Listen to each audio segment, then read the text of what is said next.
So I got in my car last night, and it just felt puny after seeing this movie. I sat down to drive, and I was like, this is nothing. This is a ridiculous vehicle. It's not even close to 25. I should be driving a Jaeger.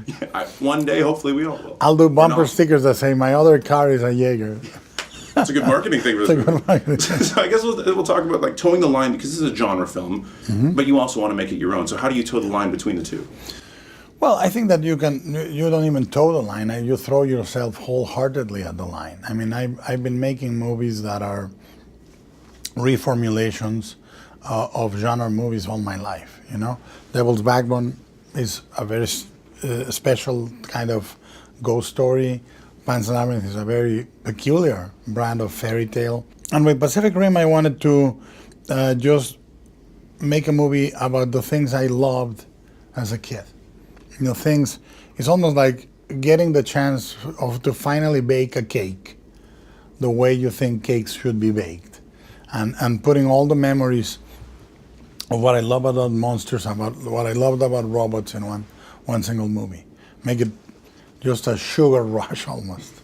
You know? You talk about Pan's and Devil's Backbone, and I've read that you like the way the actors move very rhythmically, and you had a way that you wanted them to move. But then Charlie, we were talking about Charlie the day before, who's in this film, changed everything for you as a director. Like, you just let him go because he needs to. He needs to. Charlie Day and Idris Elba, both are very, very free actors.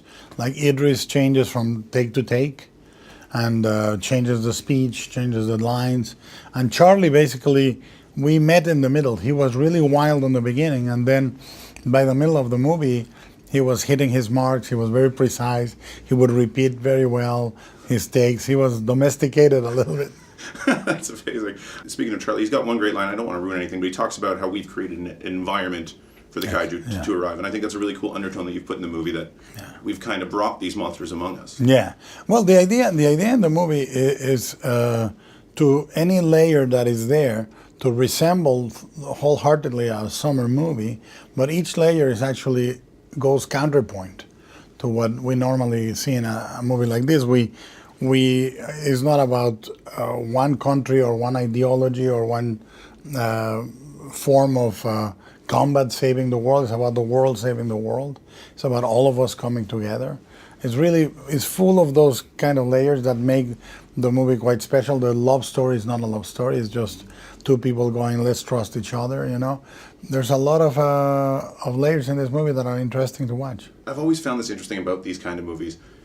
All the countries come together when there's an attack from elsewhere, but I hear there's a sequel already being written because we all know how successful this is going to be. So do countries go back to war against each other after they've banded together? Yes. They do. You think they would, eh? Yeah, they would. Oh, 100%. Yeah, it's been proven. I mean, World War II, you know, the staunchest allies we had in the Eastern Europe was the Soviets, you know, and then America breaks with the Soviets and makes an alliance with Franco in Spain, who's a fascist. I mean, it's really Nazi scientists moved to America to work in NASA. The world is complicated in that sense. I gotta let you go, so we do something called 5 questions. 5 quick questions, 1-word answers.